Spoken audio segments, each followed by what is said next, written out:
bienvenue sur le Pépé pour Itinéraire d'une plume polynésienne incisive avec Titawa Peu et qui aura comme interlocutrice Maréva Le. Donc je laisse la place et je reviendrai embêter tout à l'heure pour les questions.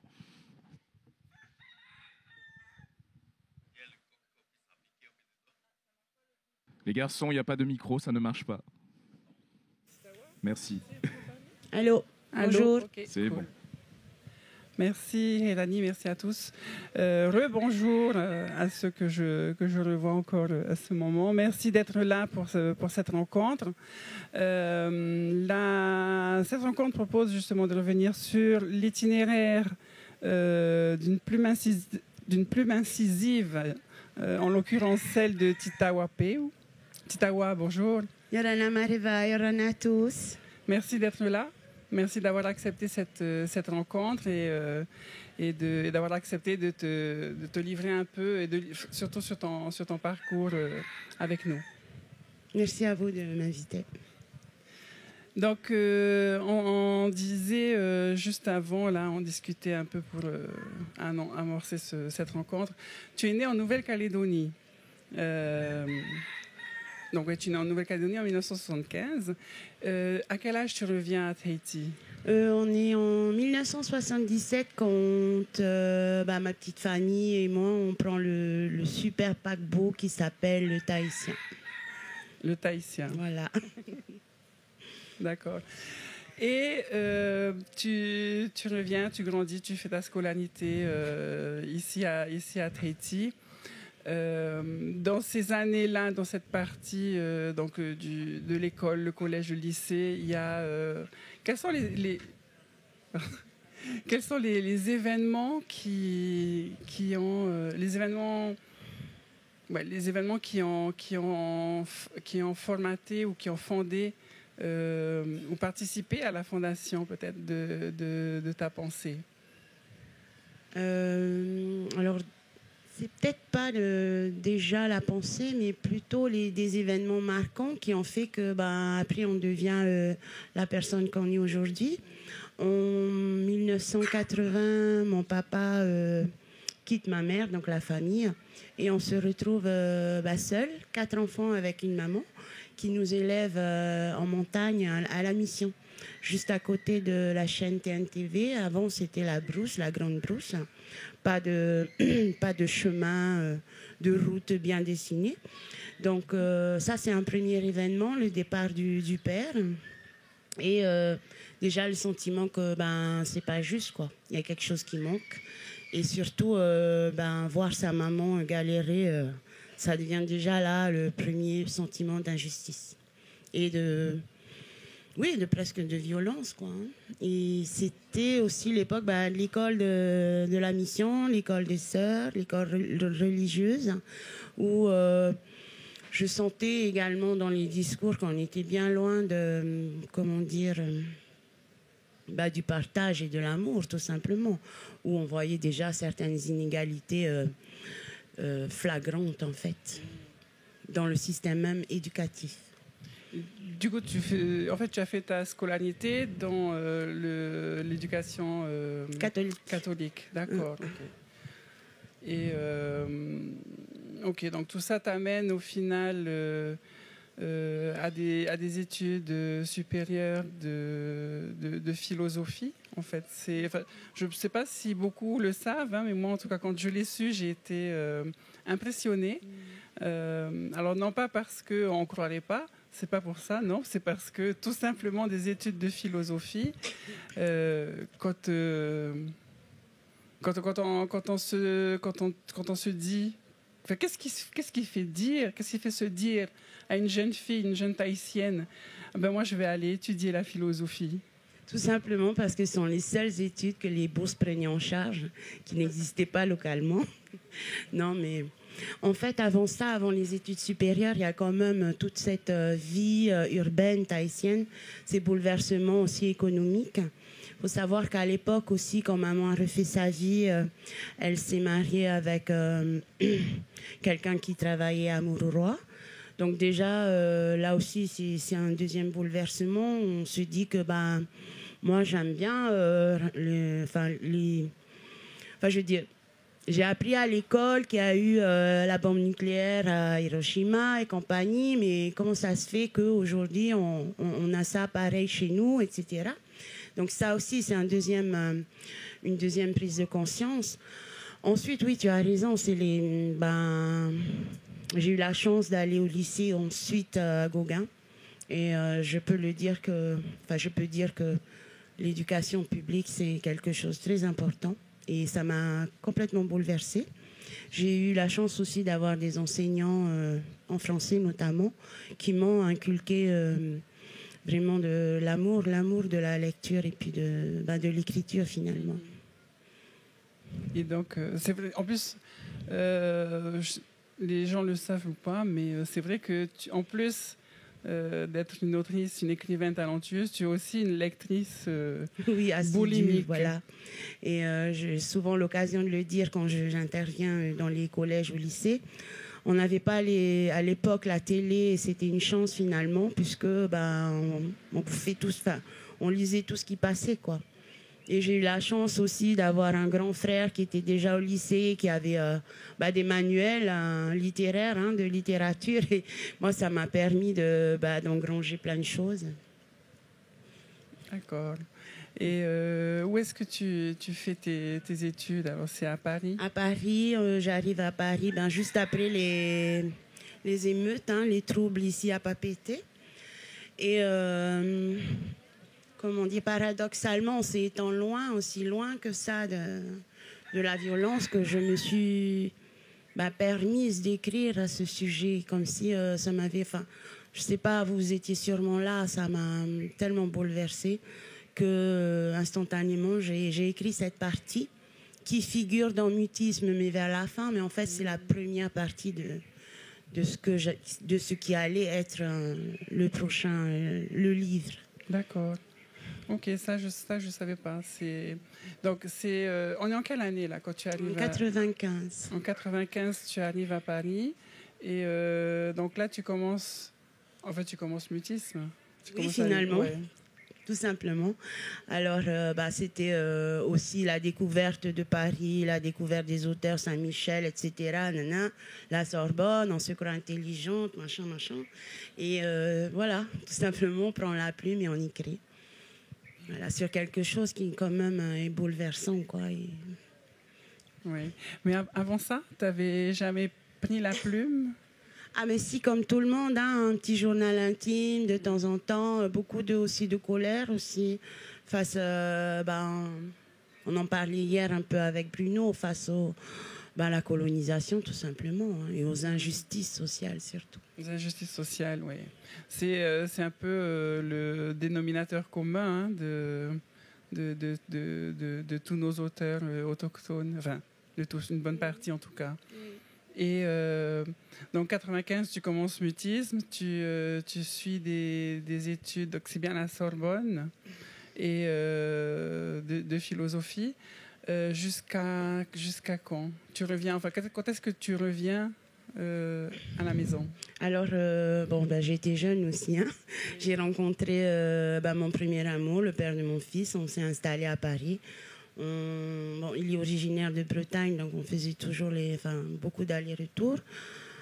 2001, on revient ici à Tahiti, juste avant le 11 septembre. Et il s'avère que j'avais plus envie de rentrer.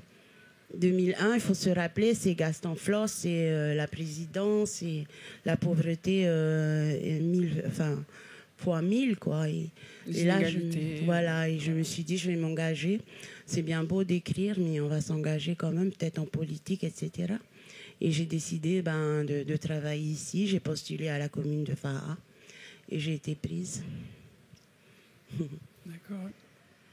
Et comment dire, un peu plus personnellement, le père de mon fils n'a pas supporté non plus la vie ici. Voilà. D'accord. Peut-être par plus grande intelligence que certains, il a décidé qu'il n'avait pas à faire sa vie ici. Mm-hmm. D'accord. Et il repart dans la foulée. Voilà, il repart. Voilà. Ouais. Ok. Et donc, alors, on est en 2001. Tu te retrouves à Tahiti avec ton fils.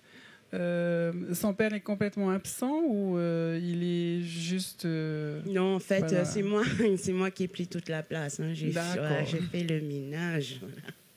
Donc voilà. Ok. Et mutisme, tu le termines quand, comment, dans quelles circonstances? Oui, alors, je l'ai terminé quelle année? Voilà, en 2001, je reprends l'écriture, non, même pas 2002, et je le termine en 2003. À cette époque, pour moi, c'était juste un manuscrit, un tapuscrit, on dit, et je pensais pas pour moi, enfin, oui et non, en tout cas, je n'allais pas faire le premier pas pour le faire publier parce que je me suis dit, de toute façon, toi, t'aimes bien aussi écrire ou dire n'importe quoi, enfin bref. Donc je me censure. Mais donc ma sœur, elle lit. Ma grande sœur, c'est ma confidente aussi, etc. Elle lit, elle tombe amoureuse du texte.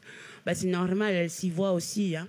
Et elle décide de le déposer d'abord au Vent des Îles. Et puis finalement, elle était un peu chou, ma sœur, d'attendre. Elle est allée le déposer chez Hayrepo. Et je crois que quelques jours après, seulement, M. Koenig nous a appelé pour dire qu'il avait choisi, enfin le comité de lecture avait choisi de publier Mutisme. Et c'était là, on était en 2003. D'accord, en 2003 chez Hayrepo. Et du coup, donc là, il y a encore un intermédiaire entre toi et le livre, puisque c'est ta sœur qui le fait lire, qui l'envoie. Elle le fait, tu es au courant ou elle te le cache? Non, elle me le dit, mais moi, j'y crois pas. D'accord. Voilà, en fait, elle le fait suite à l'interview de Christian Robert qui disait qu'il recherchait en fait des auteurs tahitiens. Et pour ma sœur, j'étais un auteur tahitien. J'allais le devenir. Donc, voilà, elle a pris l'initiative aussi de le faire. De déposer en fait les manuscrits. D'accord, ok. C'est une belle histoire. Et donc le livre sort en 2003. Ouais. On sait tous plus ou moins la réception que le livre a reçue. Alors sans entrer dans les détails trop personnels, comment tu l'as vécu? Déjà j'étais jeune. Je sais pas. Oui, 2020, on rappelle, tu n'avais pas encore 30 ans. Hein. Non. Enfin, c'est quand même un peu gênant aussi. Hein. Mais comment je l'ai reçu? Une fierté quand même. Mais en même temps,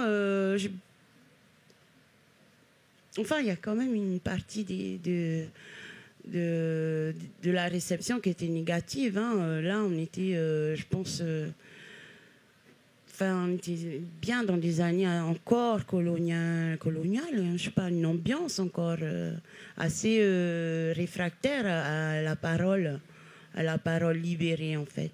Et donc j'avais reçu carrément un courrier anonyme, avec toujours les mêmes conneries, hein, mais qu'est-ce que vous allez devenir sans nous, etc. Grâce à nous, vous avez appris à écrire, machin. Voilà, donc moi ça m'a paru assez fort. Et puis même en même temps, j'étais un peu gênée par le côté aussi de nous-mêmes, hein, où j'ai eu alors à la radio Tefana par exemple, on me disait mais pourquoi tu écris sur nous, tu n'as pas à le faire, ce sont des secrets, etc. Je dis non mais les gens, un jour on va arrêter aussi de se faire écrire par les autres. Hein. Je dis c'est pas Pop Ama qui vont venir écrire sur toi quand même. Voilà, c'était mitigé en même temps c'était quand même une nouveauté, je crois, dans le paysage artistique, littéraire local. Oui, je suis tout à fait d'accord avec toi et je pense aussi qu'on oublie facilement aujourd'hui, on a tellement l'habitude de s'exprimer un peu à tort et à travers, plus souvent à travers qu'autre chose, mais qu'on oublie facilement et qu'on ne se rend pas compte à quel point c'est un privilège. Et que des gens comme toi ou Chantal qui avaient ouvert cette voie, et combien en fait ça n'a pas été facile. Non, pas du tout. Et en plus, j'ai oublié de préciser qu'à l'époque aussi, j'écrivais dans le journal Toéré. J'allais en parler. Oui, mais vas-y, c'est très bien, ça tombe à pic. Voilà, c'était vraiment l'époque... la toute-puissance du régime autonomiste, une espèce de chape de plomb encore, le GIP, etc. Je me rappelle du premier salon du livre à Toata, On était, il y avait des GIP un peu partout. Tu avais juste peur de péter, quoi. Hein. Toi, tu es là à t'observer. Et puis, c'était aussi l'époque de Floss et des renseignements généraux, enfin, renseignements secrets, je sais pas quoi. Donc voilà, une espèce aussi de... En même temps, ça présageait du Tawi 2004, mais en même temps, il fallait quand même faire gaffe, quoi. On pouvait pas non plus tout dire, mais bon. Je crois que c'est la jeunesse aussi qui permet ça, où tu as une espèce de licence, et puis tu te dis, de toute façon, à quoi ça sert de tout cacher, quoi. Hein. Ouais, c'est vrai. Tous ces non-dits qui mènent finalement à pas l'explosion, je ne sais pas comment le qualifier, mais justement le Tawi en 2004, pour lequel tu t'engages politiquement à cette époque avec le Tarini. Est-ce que, forcément, d'un point de vue philosophique et dans la pensée, ça marque quelque chose et ça porte quelque chose. D'un point de vue littéraire, est-ce que ça t'a fait quelque chose, ça t'a fait changer des choses? Ou ça t'a fait évoluer? Je ne sais pas. Je pense pas, non, mais plutôt dans l'engagement, oui. Ça, après, travailler avec des gens comme, par exemple, Claude Maréré, Jean-Marius Rapoto et même Tavana Oscar, être avec ces gens-là, ça t'ouvre des perspectives beaucoup plus grandes que toi, quoi. On avait des rêves et c'était beau. Ensuite, non, je crois que d'une manière plus concrète en matière de littérature, non, ça n'a pas trop changé les choses. Peut-être pour le reste du pays, si la parole a été libérée, et j'ai eu beaucoup de gens écrire aussi, prendre la parole, enfin la plume. Dans le courrier des lecteurs de l'époque, par exemple, on voyait beaucoup de ces... Oui, c'est vrai. Voilà. Et puis Littéra Maori, ça a été un bouleversement, je pense. Oui, oui, un petit peu. C'est vrai, une prise de parole aussi littéraire. Mais de ton point de vue, qu'est-ce qui, dans ces années-là, qu'est-ce qui a été fondateur pour enfin, pas fondateur, puisque la fondation, on l'a passé déjà, mais qu'est-ce qui a été marquant et qui reste encore aujourd'hui vivace pour... qui te nourrit, qui nourrit encore ton écriture. Alors déjà, Mutisme, pour moi, c'était le roman fondateur, mais de la révoltée. J'avais des choses à dire au niveau politique, social. Ok, je l'ai fait. Mais il faut savoir que dans mon esprit, j'ai toujours voulu être un écrivain. Mais pour moi, écrivain, ça veut dire Toni Morrison, ça veut dire voilà, ces grandes dames, etc. Et je me suis fait la promesse pendant ces années-là d'écrire un roman. Mais un vrai roman qui ne soit plus mais je reconnais cette personne, mais ce sont des événements. Et voilà, pendant 10 ans au moins, je me suis dit que j'allais faire quelque chose de vraiment fictionnel et qui allait marquer encore la littérature. Voilà, là j'étais plus dans un comment dire, un personnage d'auteur, quoi, donc plus dans la fonction d'auteur. Même si ça a été chaotique aussi, Pina. Enfin, il y a beaucoup de pauses dans l'écriture, des années sans que j'ouvre mon fichier, etc. La vie aussi a fait que je n'avais plus le temps d'écrire. Mais voilà, Pina, c'était ça devait être autre chose. D'accord. Et justement, dans le parcours de Pina, donc 10 ans entre Mutisme et Pina, un peu plus pour la publication.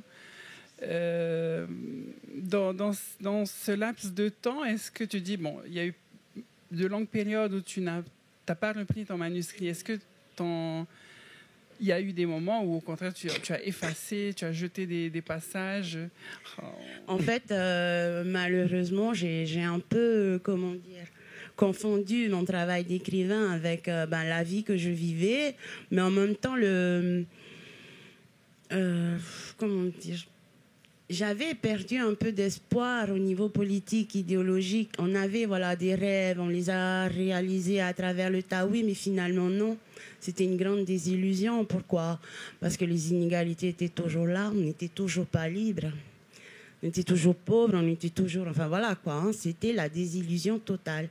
Donc mon travail dans Pina, finalement, je raconte aussi le parcours de cette jeune fille qui s'appelle Anna, qui s'engage. Et puis finalement, après, on voit que la vie politique était peut-être plus grande que... Enfin, pas à la hauteur, ou alors n'était pas à la hauteur de la cause. Enfin, voilà, j'avais envie aussi d'écrire la désillusion qui, finalement, caractérisait notre pays. Parce que, si on fait le décompte 2004 à aujourd'hui, qu'est-ce qui a changé? C'est même pire, je crois. D'accord. Et Pina sort en quelle année? 2016. 2016. Ok, donc un peu plus de 10 ans après mutisme. Il a été dur à accoucher, celui-là? Non, parce que vers la fin, j'ai pris la décision de me retirer de mon travail pendant 4 mois. Et voilà, pendant 4 mois, j'ai écrit et puis c'est bon, c'était fini, quoi. Je veux dire, quand on s'y met vraiment, non, c'est pas dire. C'est juste peut-être que pendant tout ce laps de temps, il y avait des choses que je n'osais peut-être pas écrire. D'accord. Parce que, mine de rien, on s'autocensure aussi parfois, oui. Voilà, en tant qu'écrivain. Et pourquoi, à ton avis? Enfin, c'est vrai que c'est... Alors, je ne suis pas écrivaine, mais j'écris des choses et c'est pareil, j'ai ce sentiment-là aussi de beaucoup censurer. Pourquoi est-ce que... Selon toi? Voilà. En fait, comme je le disais tout à l'heure, la réception du mutisme, à un moment, ça m'a fait peur. C'était mitigé, mais en même temps, je savais qu'on m'attendait au tournant. Après mutisme, il fallait que je fasse... Soit je ne fasse rien, soit je fasse quelque chose de beau, enfin, qui mérite, quoi, enfin, qui en vaille la peine, quoi, d'attendre aussi longtemps. Et voilà, j'ai quand même souffert peut-être pas des critiques, mais des petites moqueries. Ah, mais tu es sûr que tu es un auteur, tu es sûr que tu es écrivain? Et puis là, moi, voilà, quoi, j'ai aussi ce petit côté pas sûr de moi, manque de confiance. Et puis voilà. Voilà, c'est ça qui a fait en fait que j'étais freinée. Parfois. D'accord. Et alors, Pina sort en 2016. Ouais. La réception est formidable. Chez Au Vent des Îles. Finalement, un cru en Pina. Et donc voilà, la réception du roman est extraordinaire. Enfin, moi, c'est le sentiment que j'en ai. Qu'est-ce que tu pourrais en dire, en fait, de cette période-là, quand le livre sort écoutez, franchement, depuis quelque temps, j'y repense et c'est impressionnant parce que j'étais toujours à la mairie de Faaa et pendant 2 ou 3 semaines, j'avais des femmes qui venaient me voir, qui avaient lu. Et là, j'entends pour la première fois, moi aussi. En fait, finalement, ça veut dire MeToo, c'est tous les abus faits aux femmes, quoi. Et je me suis dit, mince alors, t'avais aussi libéré une certaine parole sur, par exemple, les violences non seulement intrafamiliales, mais les violences faites aux filles à travers le viol des enfants. Je me suis dit, mais ça, en fait, c'est MeToo et tu avais commencé un peu MeToo avant. Et voilà, c'est ça qui m'a le plus touchée et voilà, beaucoup d'émotions pour cette partie d'un lectorat qui s'était retrouvé dans l'histoire de Pina, de cette jeune fille-là. Ouais. Oui. Comment, émotionnellement, psychologiquement, comment tu gères ça, toi? Ça va. Je trouve que ça va. Que parfois, j'ai l'air ça pourrait être pire, en tout cas. Voilà, parfois, j'ai l'air de péter un câble, non? Ouais, si, sur Facebook. Oh. Ouais, pas grave. Non, émotionnellement, ça va. Je prends maintenant le recul. C'est plus mutisme, c'est plus celle qui prend les choses personnellement. Je dis souvent dans mes rencontres, vous savez, un livre, c'est pas une obligation. Vous n'avez pas envie de lire, faut pas lire. Si vous pouvez passer à côté, ça changera rien au monde. Mais un livre, parfois, ça change la vie. Voilà. Faut pas prendre la chose au sérieux, quoi. Voilà, c'est pas grave, en fait. Si on n'aime pas, on n'aime pas. C'est pas non plus. Et on a le droit de pas aimer. Voilà, et puis il faut démystifier aussi et l'écriture et le livre. D'accord. Et Pina sort son parcours et depuis sa sortie est exceptionnel également. Je crois que tu en es à la 2e édition, c'est ça? 3e. Dis donc. Et en plus, j'ai cru comprendre qu'il allait être qu'il est traduit en anglais. Oui, alors c'est un truc totalement inattendu. Donc Pina, voilà, a été traduit en anglais. Donc mon éditeur a eu les épreuves et tout, et devrait sortir dans une maison d'édition new-yorkaise en mai 2022. Alors l'histoire de cette traduction, elle est formidable. Ça s'applaudit, hein.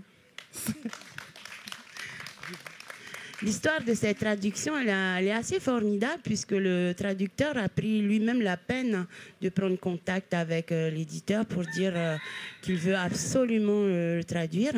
Et c'est quelqu'un de très connu à New York, spécial, enfin en Amérique, quoi, hein, et qui a l'habitude de traduire des romans, des romans engagés d'outre-mer, en fait. Et j'oubliais aussi de dire, avant l'aventure de cette traduction, il y a eu le prix Eugène Dabi. Voilà, c'est un prix qu'on dit populiste, en fait. Oui, meilleur roman populiste. Meilleur roman populiste. Voilà. Voilà, tu peux en parler? Pareil, là aussi, c'est un ami qui écrit, donc qui a décidé de le présenter au prix en 2017, parce que en fait le prix populiste se récompense les romans contemporains qui parlent de la société qui parlent des gens du bas tout simplement, et voilà, qu'on met à la lumière, voilà, tout simplement du peuple. Et le comité de lecture est tombé amoureux de Pina et m'ont décerné le prix en 2017. Et on le comprend. Oui. Et voilà, donc le prix en 2017, la traduction, la 3e édition cette année, la traduction également cette année. Ça fait déjà une belle carrière, hein, pour un seul livre. Est-ce que c'est quoi la suite? Est-ce que tu as des trucs à nous dévoiler? Aucune idée, mais je suis sûre que Netflix va vouloir acheter les droits. Hein. C'est bien. Je ne sais pas, aucune idée. Ou peut-être, on ne sait jamais. On ne sait jamais. Et donc là, aujourd'hui, on est en novembre 2021. Le mois dernier, ou il y a 2 mois, je ne sais plus, il y a eu une autre grande annonce aussi, puisque tu es la lauréate de la première résidence d'écriture organisée en Polynésie par l'AETI. Oui. Voilà. Ouais. Et donc déjà, félicitations. Merci. On peut encore l'applaudir. Oui, c'est exact, mais en fait, j'aimerais aussi revenir sur ces résidences d'écriture et féliciter l'association des éditeurs, dont Monsieur Christian Robert, et aussi le ministère de la Culture, qui, je trouve, depuis quelques années, fait un super boulot à l'adresse des artistes, et ça, c'est vraiment formidable. Juste aussi vous informer que il y a eu d'abord la résidence pour la Cité internationale de Paris. C'était l'été dernier. Et malheureusement, donc j'avais été retenue aussi, mais je n'ai pas pu m'y rendre pour raisons personnelles. Et c'est pour ça que je me suis décidée plutôt à concourir pour la résidence locale. Donc pendant 2 mois, l'auteur prend des dispositions pour aller dans une île de la Polynésie, enfin de chez nous, pour écrire et ne faire que ça, en fait, avec l'aide financière de l'association, mais aussi du ministère de l'Éducation, il me semble. D'accord. C'est une belle aventure. Et donc pour Paris, finalement c'est que partie remise. Oui, je pense. Et puis ça a permis à un jeune artiste d'aller à ma place. Et c'est super, voilà. Ouais. Et donc alors justement, cette résidence locale, elle commence quand? Elle commence la semaine prochaine à Mangareva. D'accord. Voilà, pendant 1 mois. Et ensuite, j'ai décidé de faire un autre mois de résidence à Tahaa, dans mon île d'origine. D'accord. Et donc tout ça, cette résidence va nourrir un projet alors déjà, voilà, j'ai commencé ce qu'on appelle en fait...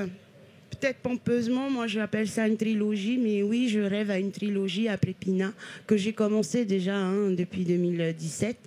Et voilà, pareil, là aussi, j'ai beaucoup d'ambition pour cette troisième œuvre et je vais m'y mettre et je m'y mets déjà. J'ai déjà commencé en fait. Et voilà, et je pars à Mangareva justement pour raconter un peu, mais d'un point de vue de nous, de l'autochtone, la christianisation et puis l'installation du Père Laval, etc., de la congrégation religieuse à Mangareva et comment d'un point de vue local, ça a pu être un bouleversement. Alors je prétends pas être historienne, je suis pas historienne.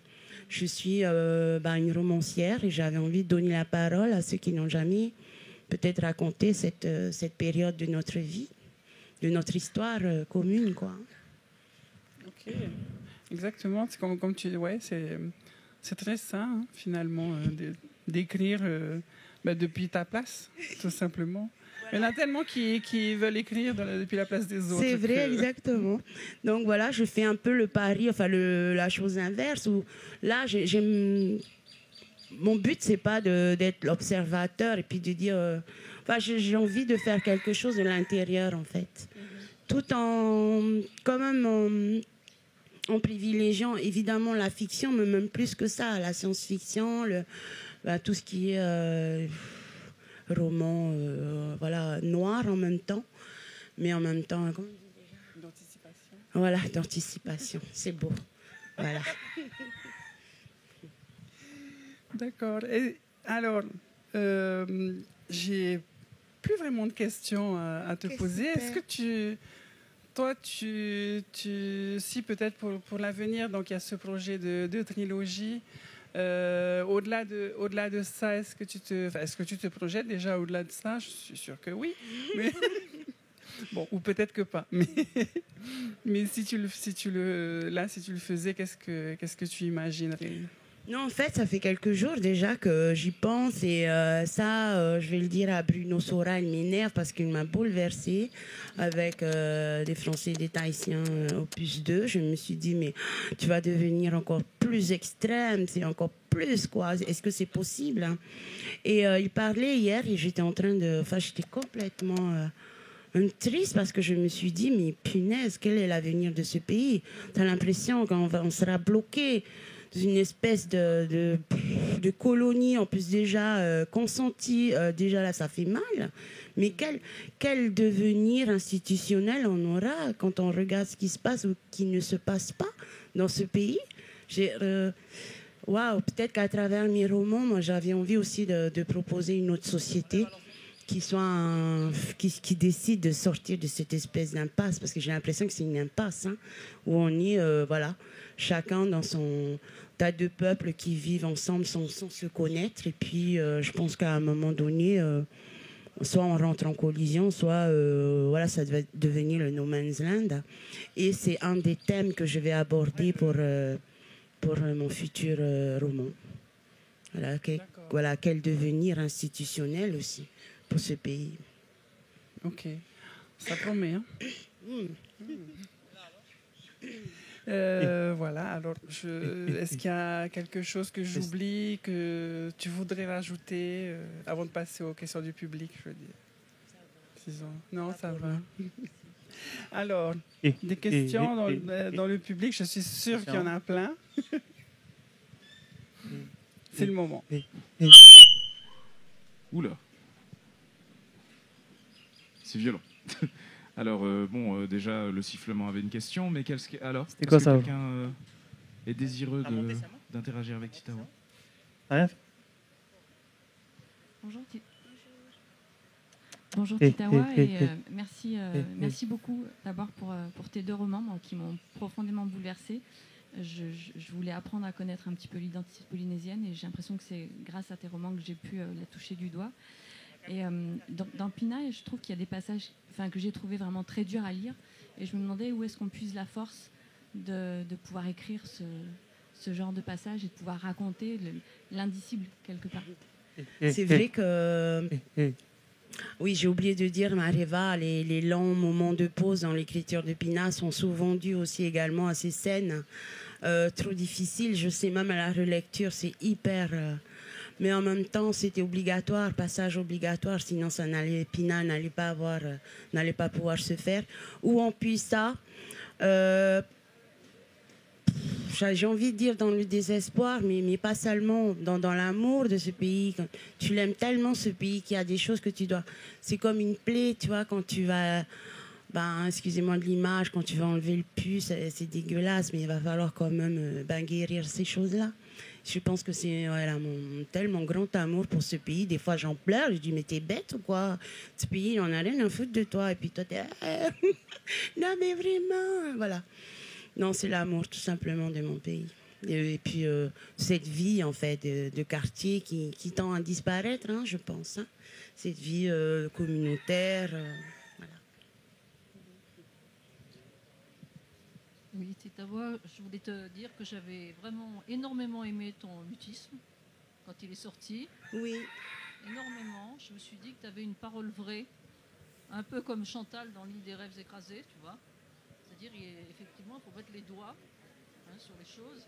Et j'étais très contente quand j'ai vu sortir Pina aussi, parce que, on attendait un peu la suite, mais c'est la vie, hein, je veux dire, on avait déjà parlé ensemble, tu étais occupée par plein de choses. Et là, je crois que tu vas mettre le doigt sur... j'ai pas assisté à la conférence de Bruno Sora hier et j'ai pas lu son bouquin. Je suis arrivée juste à la fin. Et je l'ai entendu parler du fait qu'il y avait des gens, justement, qui ne pouvaient plus vivre dans Tahiti même à cause de la spéculation immobilière. Hein. Et on a le problème à Montréal avec le rachat par des milliardaires qui risquent de faire une espèce de lieu de distraction pour riches. Et on se demande où les autochtones vont se... Et je crois que là, dans ce que tu viens de dire, ce que je trouve très intéressant, c'est que tu mets le doigt sur une contradiction. Parce que moi, je vis depuis 21 ans ici. Bon, je m'intéresse beaucoup au bilinguisme, à tous ces trucs-là. Et on a quand même l'impression d'une contradiction. C'est-à-dire, à la fois, les choses sont pires, effectivement, dans certains domaines. Et il y a au niveau de l'éducation, il y a une régression, c'est-à-dire il n'y a plus d'autonomie. Voilà. Bon. Et en même temps, on a quand même l'impression que le renouveau culturel polynésien avance. On a quand même, il y a quand même les langues tahitiennes qui prennent plus de place à l'école. Bon, ça a été grâce à Jean-Marius Rapoto, d'ailleurs, avec qui j'ai travaillé à une époque, qui a impulsé beaucoup de choses. Et donc, on est dans une espèce de... Moi, j'ai l'impression qu'on est dans un nœud, quoi. Et après, comment ça va se dénouer, j'en sais rien. Hein, ça dépend des gens. Hein. Moi, je sais que j'ai vécu j'étais très choquée par la campagne des municipales que j'ai vue de très près à Montréal parce que j'avais des proches qui étaient dedans, en voyant toute la corruption qu'il y avait, enfin tout ça, et on se demande comment la Polynésie va arriver je pense que tu vas sûrement nous apporter des pistes dans ton prochain roman. Aucune idée, mais c'est vrai que voilà, on est dans une espèce de nœud et au carrefour on ne sait même pas quoi. Et c'est ça qui est terrible, c'est que je sais pas, parce que peut-être qu'ailleurs les gens se révoltent, mais le problème c'est qu'on se révolte pas, nous. On va danser sur la plage là-bas pour dire qu'on n'est pas content. Enfin, je sais pas. Est-ce que c'est... Je veux pas juger, mais voilà. Donc, un grand point d'interrogation. Bonjour Titawa. Inutile de te dire que j'ai énormément apprécié tes 2 livres, tes 2 romans. Et tu parlais à propos de Pina, du mouvement MeToo. Et tu as dit finalement, je l'ai anticipé. Enfin. Mais tu vois, et je me demandais, parce que je vois par exemple quelqu'un comme Dewe Gorodé en Nouvelle-Calédonie, qui a une position féministe de plus en plus affirmée. Et je me demandais ce que tu pensais de tout cela, en particulier du mouvement woke, de tous ces féministes un peu extrémistes qui disent que finalement, voilà, le patriarcat, il existe dans toutes les cultures pratiquement, et que presque la colonisation est un combat, enfin, la décolonisation est un combat dépassé, et que, bon, je caricature, hein, mais, et que peut-être il faudrait repenser le monde du point de vue féminin. Voilà. Donc, voilà, je voudrais savoir ce que tu penses des mouvements féministes, en particulier extrémistes. Merci pour la question, Sylvie, mais je trouve qu'elle est super compliquée parce que je ne suis pas du tout une experte des mouvements féministes et tout, mais juste, ça fait quelques jours aussi que je m'interroge sur déjà le combat anticolonialiste. Et je me dis que, je vois tellement de choses se passer et ne pas se passer, que je me demande si on n'est pas justement en train de se tromper de combat, et que la liberté, la libération ne se trouve même plus dans le statut, dans un statut, enfin une position institutionnelle, mais ailleurs dans les mentalités, et notamment la libération des femmes. Je pense que ça passe peut-être par là, et un gouvernement plus féminin, c'est peut-être mieux que ce qu'on a aujourd'hui. Je sais pas.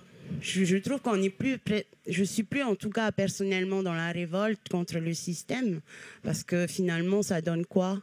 Ça donne toujours un patriarcat remplacé Edouard Fritsch par machin. Ça, c'est quoi? C'est quoi la solution? Si déjà nous, dans nos têtes, on n'est pas capable de se penser plus libre, et surtout plus amoureux d'égalité et d'équité. Donc, je ne sais pas. Alors, les mouvements féministes, ils existent parce qu'il faut bien qu'ils existent, parce que sans les femmes qu'on dit soi-disant extrémistes, on ne saurait pas aussi, on n'aurait pas non plus la notion et la conscience que c'est pas facile pour les filles, enfin les femmes et les filles en devenir, quoi. Peut-être la position à prendre, c'est d'être un peu plus justement extrémiste pour se faire entendre, malheureusement.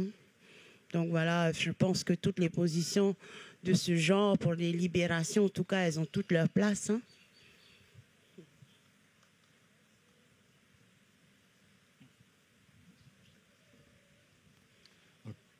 Pina, j'en parlais avec Titawa. Quand j'ai vu le mot Pina, je pensais à Pina Bausch, la chorégraphe allemande. Et en fait, quand on lit le roman, dans la gestuelle des personnages, on pense parfois à une chorégraphie de Pina Bausch. Et deuxièmement, après ça, chaque salon de livre, on a plein de questions qu'on aurait pu poser. Et hier soir, j'ai pensé à un roman qui pourrait être écrit de la manière suivante: Mémoire oblitérée. Et j'ai regardé oblitéré dans le dictionnaire Larousse, le vieux Larousse, c'est effacer, user progressivement ou recouvrir par un autre timbre. Et ça rejoint justement Bruno Sora hier, où on efface un souvenir comme une langue, on la remplace par autre chose, pourquoi pas. Mais il faut quand même revenir dans le souvenir, c'est le passé de notre culture, quoi. Ça, c'est intéressant. C'était juste une idée comme ça.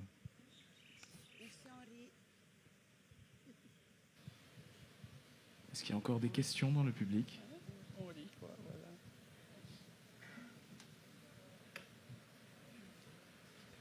Alors, bonjour Titawa. Tu sais que j'ai fait étudier Pina, enfin du moins des passages de Pina à des élèves de Bac Pro du Diadème. Alors tout à l'heure, tu as parlé de ton désir de faire le plus fictionnel possible. Alors on vient de parler d'absence de réaction, de décolonisation des idées. Et je voudrais m'attarder sur l'épisode de la répartition des élèves dans la classe par l'instituteur chinois. Pour faire simple, les Blancs devant, les Chinois au milieu et les indigènes derrière. Et si je te dis qu'une bonne partie des élèves m'ont quand même dit que c'est normal, je ne dis pas tout le monde, hein. Il y a quand même une partie, je ne dirais pas la majorité, qui a dit que c'était scandaleux. Mais il y en a qui ont dit, mais c'est normal. Ah bon? Et pourquoi c'est normal? Parce que les Blancs sont intelligents, les Chinois sont derrière, et nous sommes, ils ont presque dit, bêtes. D'abord, que penses-tu de ça? Tu auras certainement une réponse à me donner. Mais rien que pour ça, moi je te dis, rien que pour cet épisode, mais j'aurais d'autres choses à dire sur d'autres épisodes, rien que pour ça, tu as fait œuvre utile. Pour leur dire, il faut vous enlever cette idée de votre tête. Vous n'êtes pas plus bêtes que les Chinois et les Blancs. Vous êtes aussi intelligents qu'eux. D'ailleurs, moi, en tant que professeur, je suis aussi intelligent que mes collègues blancs et chinois. Je n'ai rien à leur envier. Et vous devez faire la même chose, penser la même chose. Quelle est ta réponse? Non, mais je dirais que c'est l'essence même aussi de mon engagement dans l'écriture, c'est que nous, on se doit... Enfin, j'ai envie que mon peuple recommence à avoir foi en lui, à s'aimer d'abord. Et voilà, quoi. En fait, c'est quotidien, c'est un combat quotidien. Je dis encore souvent à mon fils, pas trop à ma fille, parce que je pense qu'elle est pire que moi. Je dis, il y a comment ça s'appelle, des préjugés qu'on vous a mis dans la tête. Et c'est normal que... Enfin, c'est presque normal qu'aujourd'hui vous y croyez, mais stop, maintenant on casse les codes, on casse tout, quoi. C'est pour nous, c'est pour notre peuple. Et voilà, le premier engagement aussi dans l'écriture, c'est ça. C'est se redécouvrir d'abord nous-mêmes. Et voilà, sans hiérarchiser, etc. Mais dire les injustices pour que ça change. Sinon, ça ne changera jamais. Hein.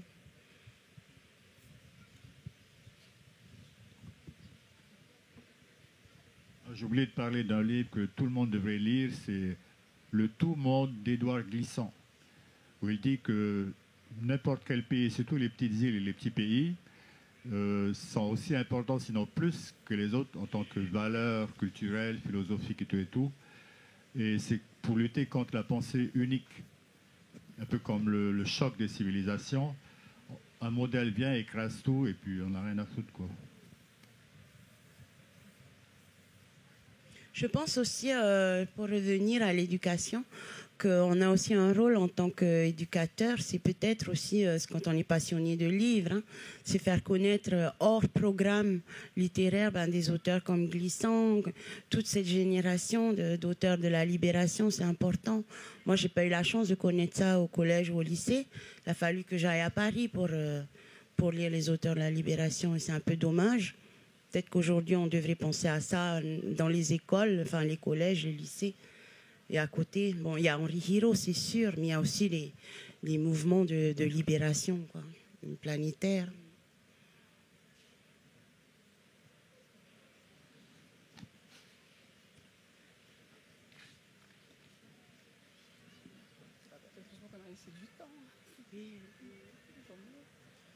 Et du coup, j'avais une autre question toujours par rapport à Pina, puisque dans cet océan de noirceur là, dans lequel se déroule le roman, la fin, ça se finit quand même sur... il y a une sorte d'étincelle un petit peu du triomphe de la vie et de l'espoir. Et je voulais avoir ton avis. Pour toi, est-ce que cette résilience-là et cette lueur d'espoir, elle est propre au peuple polynésien et elle fait partie de son identité? Ou alors est-ce que du coup, ça reflète peut-être une expérience plus universelle et qu'on va retrouver partout dans l'expérience de la souffrance humaine, j'ai envie de dire? Moi, j'ai l'habitude de dire que j'aime... on en parlait justement hier avec Bruno Sora. Je disais aussi, j'aime ce peuple pour sa résilience, quoi. C'est incroyable. Un jour, il perd tout, sa maison brûle, il n'a plus rien, mais le lendemain, il va sourire. Même moi, j'en suis incapable. Donc, Pina, c'était aussi... J'avais pris le langage... Enfin, en fait, j'avais deux choix. Soit elle mourait, hein, c'était déjà... Dès le début, elle devait mourir, soit non, soit il y avait l'espoir, la lumière. Puis je me suis dit, bon, c'est bon quand même aussi. Je veux dire, l'écriture, c'est aussi un engagement, mais aussi pour la jeunesse. C'est redonner l'espoir, c'est dire que il y a la vie aussi, il y a la vie, tu l'apprends et tu vis. On va pas non plus mourir à tous les romans quand même. Hein, voilà. On s'ennuie tellement. Ben oui, sinon. Ce sera tellement prévisible. Alors, est-ce qu'il y a encore des questions? On va laisser Titawa et Mareva clôturer cette rencontre. Non? Christian? Non? Bon, Monsieur voilà. l'éditeur. Monsieur Bon, je vous laisse la parole, Mareva et Titawa, pour finir cette... J'ai pas grand-chose à l'ajouter. J'ai passé vraiment un très bon moment, Titawa. Merci infiniment. Merci, Mareva. pour ta générosité, pour ta présence aujourd'hui et pour tous ces espoirs au final. Parce que on parle d'une plume incisive en te décrivant, mais enfin, on décrit une plume incisive en parlant de toi, mais c'est surtout une plume pleine d'espoir. C'est en tout cas le sentiment que je garde de tes romans, et puis parce que même au-delà des romans, de tous les moments où on a échangé toi et moi, c'est vraiment le sentiment qui me reste. Merci. Donc merci infiniment. Oui, merci à vous d'être. C'est ta faute, Mariva, tu l'as titillé. Ben oui, je t'ai dit, je suis gourmande. Non, finalement, on va rebondir un tout petit peu parce qu'il y a une notion qu'on n'a absolument pas abordée ici, même si je comprends bien que tout est très important. Et pour rebondir sur ce que tu disais sur l'enseignement, Titawa, c'est la difficulté qu'on a pour mettre les livres des auteurs locaux au programme, voire ne serait-ce que d'arriver dans les collèges et lycées. C'est déjà un travail compliqué. Et après, forcément, tu sais, la façon dont le livre est reçu par les élèves. Titawa, on sait que la première fois que Gauguin a pris une série de Pina, le prof donne à lire les textes. En général, 15 jours après, tout le monde baisse la tête. Et là, c'était Pina, et tout le monde avait quelque chose à dire. Peu l'avait lu complètement, mais tout le monde s'était reconnu quelque part dans ce bouquin. Et ce qui change l'atmosphère, j'imagine, dans une classe de français où il y a un dialogue qui se fait tout de suite. Donc ça, c'était un premier point. Et c'est très important en local. Mais il y a quand même une notion, et Titawa est une femme modeste, mais la voix, la plume incisive, soit-elle de Titawa, a aussi une place et elle résonne également à l'extérieur, effectivement aux États-Unis très vite, mais en France également. Et il n'y en a pas tant que ça, des livres qui ont cette résonance. Titawa rentre d'un salon, c'est aussi un travail, on est bien d'accord, mais Titawa, lorsque Pina sort, il y a des articles dans Marianne, il y a des articles dans la presse nationale. C'est-à-dire qu'à un moment, ok, il faut avoir la modestie du lieu, etc., mais on peut aussi se projeter. Et pour revenir très rapidement sur New York, parce que c'est quelque chose qui a été dit un peu rapidement, le programme qui a élu Titawa, c'est un programme qui s'appelle French Voices, et auquel prétendent des centaines de livres qui viennent de France.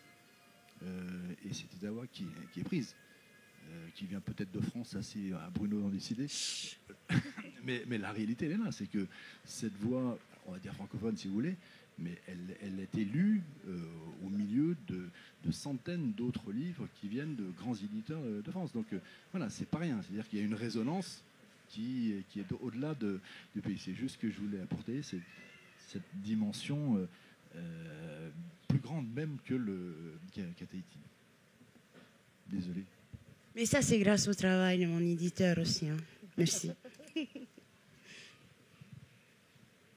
Donc voilà, on va finir là-dessus du coup. Je voudrais juste remercier tout le monde d'avoir pris de son temps sur votre dimanche, d'être venu. C'est vraiment gentil. Il faut applaudir du coup, j'allais le dire. Et n'oubliez pas que du coup tu vas avoir une dédicace, là, dans quelques instants, juste sous le grand chapiteau. Donc voilà, si vous voulez faire dédicacer votre livre, n'hésitez pas à faire un petit tour sous le grand chapiteau pour rejoindre Titawa. Merci à tous. Encore des applaudissements s'il vous plaît.